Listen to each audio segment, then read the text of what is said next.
अस्सलाम वालेकुम, आप देख रहे हैं इनसाइड पाकिस्तान। मैं हूं मोहम्मद ज़फ़ीर। निगरां वज़ीर-ए-आज़म कौन होगा, जोड़ तोड़ जारी है, मशावरत भी चल रही है साथ साथ, लेकिन नाम बहुत सारे आए और जो नाम डिस्कस हो रहे हैं कहा यह जा रहा है कि शायद वो नहीं है, और कुछ नाम जो 3 नाम हैं फ़ाइनल हो चुके हैं। देखना यह है कि उनमें से कुर्रा किसके नाम निकलती है।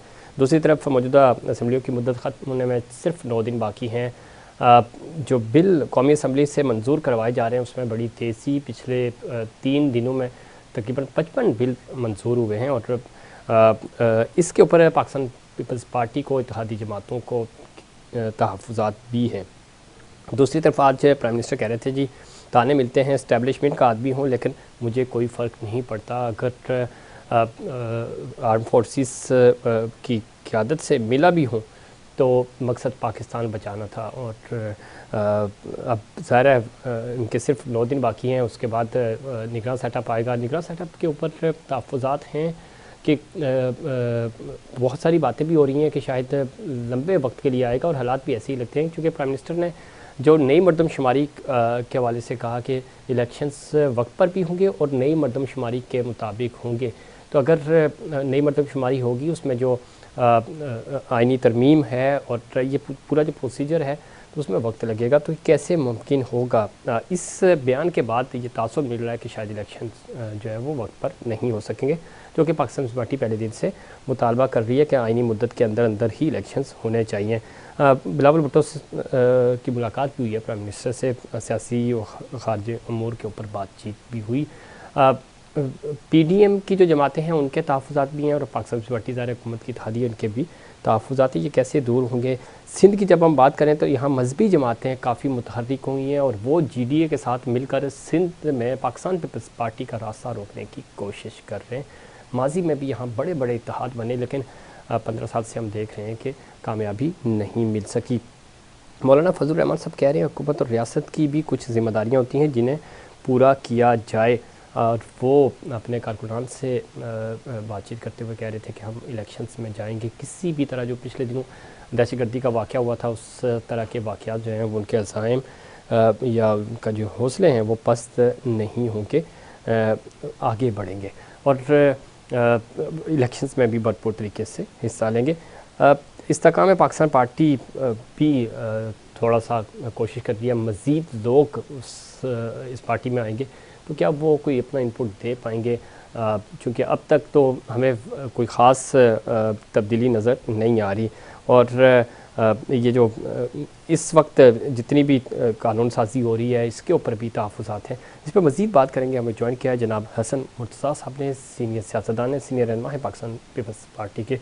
हसन मुर्तज़ा साहब खुशामदीद कहते हैं आपको शो में। जी हसन मुर्तज़ा साहब सुन पा रहे हैं आप मुझे? कम आ रही है जी, थोड़ी सी आवाज़ थोड़ी सी बेहतर करें। हसन मुर्तज़ा साहब किस तरह देखते हैं, एक तो तहफ़्फ़ुज़ात पाकिस्तान पीपल्स पार्टी के हैं जो कानून साजी हो रही है उसके ऊपर रज़ा रब्बानी साहब और फिर आपकी पूरी जमात, और ख़ास तौर पे प्राइम मिनिस्टर ने जो ये बयान दिया कि मरदमशुमारी, नई मरदमशुमारी के तहत इलेक्शंस में जाएंगे, क्या लग रहा है आपको कि मरदमशुमारी ज़ाहिर आइनी तरमीम होगी उसके बाद जाके मरदमशुमारी होगी, फिर उसके ऊपर जो एतराज़ात होंगे वो दूर होंगे, ये तो इतनी जल्दी मुमकिन नहीं है। तो क्या वाकई में इलेक्शन जो आपका असूली मुतालबा भी था, आपने इस हुकूमत के सामने भी मुतालबात रखे थे कि असम्बलियाँ 8 अगस्त को तहलील कर दी जाएँ ताकि 90 दिन का मार्जिन मिल जाए, इलेक्शंस वक्त पे हो जाएँ, 60 या 90 दिन में इलेक्शन होते हुए नज़र आ रहे हैं आपको? हसन मुर्तज़ा साहब सवालात जो हैं वो रखे हैं, उसमें एक तो आपका मरदमशुमारी के हवाले से था, एक पार्लियामेंट के अंदर लेजिस्लेशन के हवाले से था, और एक आपने इलेक्शन में ताखीर और उस पर जो रद्द अमल है उसके हवाले से। अरे ये है जी कि सबसे पहले तो पाकिस्तान पीपल्स पार्टी का हमेशा से रहा है कि हम आइन और कानून के मुताबिक फिल फॉर इलेक्शन चाहते हैं। जो आइनी मुद्दत अपनी असेंबलियां पूरी कर रही हैं उनके इलेक्शन जो है वो होने चाहिए। इसमें अचानक से वज़ीर आज़म साहब का वो सारों के लिए बड़ा अलार्मिंग था, सारों के लिए वो कोई आम बयान नहीं था, या अगर कोई सेकंड ईयर लीडरशिप ऐसा बयान देती है तो ये सोचा जा सकता है कि ये उनका ख्याल होगा या उन्होंने कह दिया होगा। जब एक वजीर आजम साहब ये बयान देते हैं तो उसका मतलब है कि ये पॉलिसी, वो पॉलिसी उनकी जो है उसकी अक्कासी करता है। किसी भी प्राइवेट चैनल पे जी एंकर से बातचीत के दौरान अगर वो कोई बात कहते हैं तो वो उनकी गवर्नमेंट की पॉलिसी या उनकी पार्टी पॉलिसी कही जा सकती है। तो ये इंतहाई अफसोसनाक बात है कि हम पार्लियामान के का हिस्सा इसमें होते हसन हुए मुर्तज़ा साहब पार्लियामान। ज़िमनन सवाल कतई कलामी, चूंकि आपने बाकी जवाब भी देने वज़ीर आज़म ने भी इस टीवी टॉक शो में जिस तरह आपने रेफरेंस दिया ये बात की, और इससे पहले वज़ीर ख़जाना ने अपने नाम के हवाले से भी टीवी टॉक शो के अंदर ही कहा था कि मुझे अगर कोई जिम्मेदारी मिलेगी निगरान वज़ीर आज़म के लिए, तो ये दोनों वो बयान थे जो यानी आप और PDM की जो जमातें हैं उनके साथ मशावरत के बगैर ये दिए गए और जिम्मेदारान की तरफ से दिए गए। ये आपने जो एडिशन किया है वो भी एक नया सवाल ही है जी मैं समझता हूं कि ऐसे जो बयानात हैं उनसे ये जाहिर होता है कि ये ताशीरी हरबे हैं। और जिस तरीके से पिछले दिनों में पेट्रोलियम मसनूआत की कीमतें अचानक से बढ़ाई गई, हालांकि हम 8 तारीख को जा रहे हैं और इलेक्शन में जा रहे हैं, तो वो आने वाली हुकूमत भी तो बढ़ा सकती थी अगर जरूरी होता। और फिर कोई दिनों के अंदर पेट्रोलियम मसनूआत की कीमतों में इजाफा देखने में इंटरनेशनली नहीं आया कि जिसकी वजह से इनके लिए कोई बहुत बड़ी मजबूरी और मुसीबत थी जी मगर उन्होंने किया।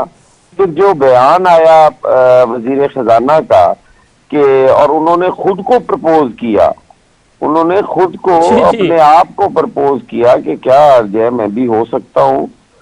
तो ये सारी चीजें जो है हम समझते हैं कि ये गैर जरूरी चीजें थी।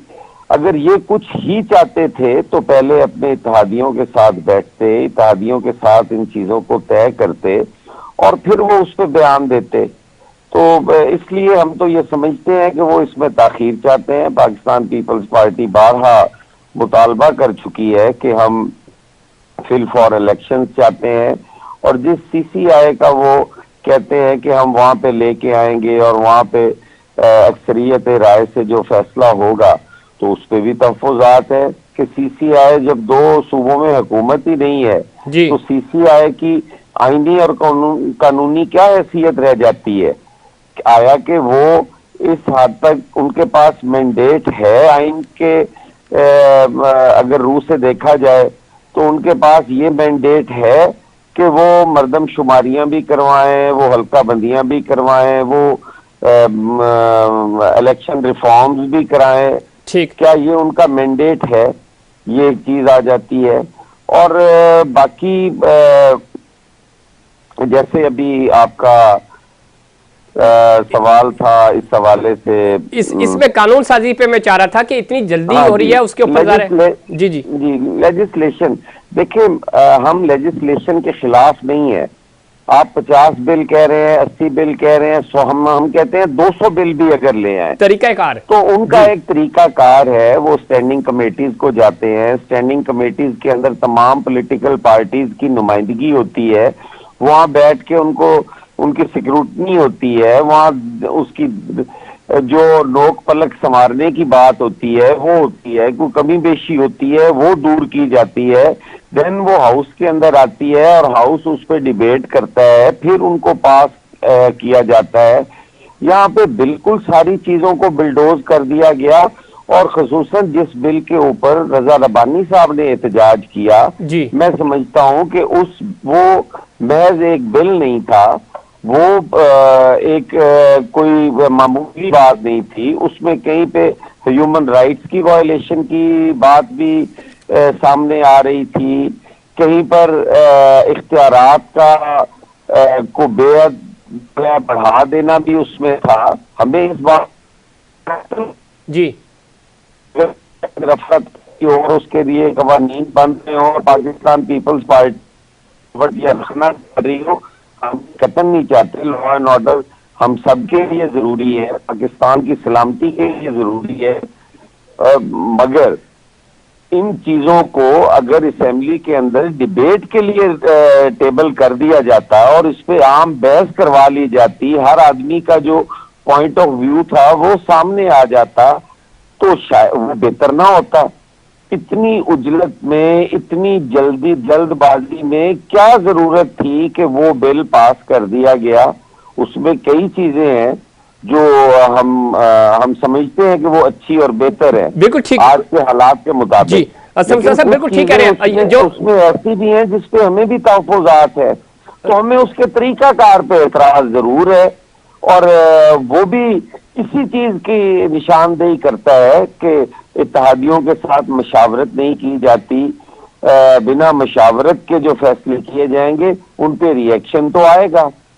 बिल्कुल ठीक कह रहे हैं। पाकिस्तान तहरीक इंसाफ इसी तरह के काम करती थी और उस वक्त मरहूम मुशाहिदुल्लाह साहब कहते थे कि ये बाद में रोएंगे और हमारे ही कंधे ढूंढेंगे, और वो हमने देखा फिर क्या हुआ। तो ये बात बिल्कुल आपकी ठीक है। रज़ा रब्बानी साहब आज इस चीज़ का तहफ़्फ़ुज़ात का इजहार कर रहे हैं, आपकी बाकी लीडरशिप कर रही है, लेकिन क्या मजबूरी है? PMLN इतनी तेज़ी दिखा रही है और ख़ुद आज जो प्राइम मिनिस्टर ने बयान दिया, मैं लिंक करूंगा, जो पहले भी ज़रा 1 साल से लोग कह रहे थे कि आप को कौन लेके आया, कैसे लेके आया, लेकिन क्या ज़रूरत पड़ी उनको कि आप जब 9 दिन रह गए हैं उनकी असम्बली के ख़ात्मे के, तो वो कह रहे हैं जी ताने मिलते हैं, इस्टेब्लिशमेंट का आदमी हूँ लेकिन मुझे फ़र्क नहीं पड़ता, मैं अगर अस्करी क़यादत से मिला भी हूँ तो मुल्क बचाने के लिए मिला हूँ। जी बिल्कुल जी, ये सारी चीजें काबिले गौर है, लेकिन हम चूंकि उनके साथ इत्तेहादी बैठे हुए हैं, हम तो अब भी उन्हें कहते हैं कि वो अपने साथ बैठे और साथ जो अपने चीजें डिसाइड कर दी हैं वहां बैठ के या मान लें या मनवा लें। लेकिन इस तरह से जो बयानबाजी है आज के हालात के मुताबिक वो दुरुस्त नहीं है, और उसको हमें इनकरेज भी नहीं करना चाहिए कि ऐसी चीजों को इनकरेज किया जाए। बिल्कुल होना भी नहीं चाहिए। दूसरा हसन साहब, सिंध की सियासत पे बात कर लेते हैं। ज़रा आपका डोमेन तो नहीं है लेकिन सिंध की सियासत को आप बहुत अच्छे से जानते भी हैं। सिंध में पाकिस्तान पीपल्स पार्टी के खिलाफ मजहबी जमातें मुतहर्रिक हो रही हैं पिछले कई दिनों से, और ज़रा परसों जो है वो इसके ऊपर इजलास भी बुलाया जा रहा है, GDA लीड कर रही है। आप समझते हैं माजी में भी बड़े इत्तेहाद बने, कामयाबी नहीं मिल सकी, हम विटनेस हैं 2013 में भी बड़ा ग्रैंड इत्तेहाद बना आपके खिलाफ सिंध में, 18 में भी हमने देख लिया, अब 23 में भी इसी तरह का कुछ होने जा रहा है, लेकिन थोड़ा सा मजहबी फैक्टर ऐड हो रहा है। तो ये कोई अलार्मिंग सिचुएशन है या नॉर्मल है ये सब कुछ? देखिए, ये कोई नई बात नहीं है। पाकिस्तान पीपल्स पार्टी के खिलाफ हमेशा मजहबी कुव्वतें जो हैं वो सर उठाती हैं, इत्तेहाद भी बनाती हैं और निकलती भी हैं। ये आपके सामने इससे पहले काफी सारे इत्तेहाद जो हैं वो पंजाब के अंदर भी बने। पाकिस्तान पीपल्स पार्टी किसी भी इत्तेहाद से खौफजदा नहीं है, वो एक अवामी जमात है और एक अवामी मैंडेट के जरिए ही हमेशा आती है और अवामी मैंडेट पे ही यकीन रखती है। मजहबी तंजीमें जो हैं वो हमारे लिए तमाम अकायद जो हैं, तमाम जो मकतब फ़िक्र हैं वो हमारे लिए बड़े ही काबिल एहतराम है। उनके अकीदे का, उनके हैसियत का एहतराम करते हैं। लेकिन पाकिस्तान पीपल्स पार्टी चूंकि एक ऐसी इस्लामी सोशलिज्म पे यकीन रखने वाली जमात है, एक आम आदमी की जमात है, तो इसलिए ऐसी कुव्वतें जो हैं वो सर उठाती हैं। GDA ने अपना हाल भी जो है वो माजी में देख लिया है कि उन्होंने कितनी एक नशिस्तें ली और कितना एक वो परफॉर्म कर सके।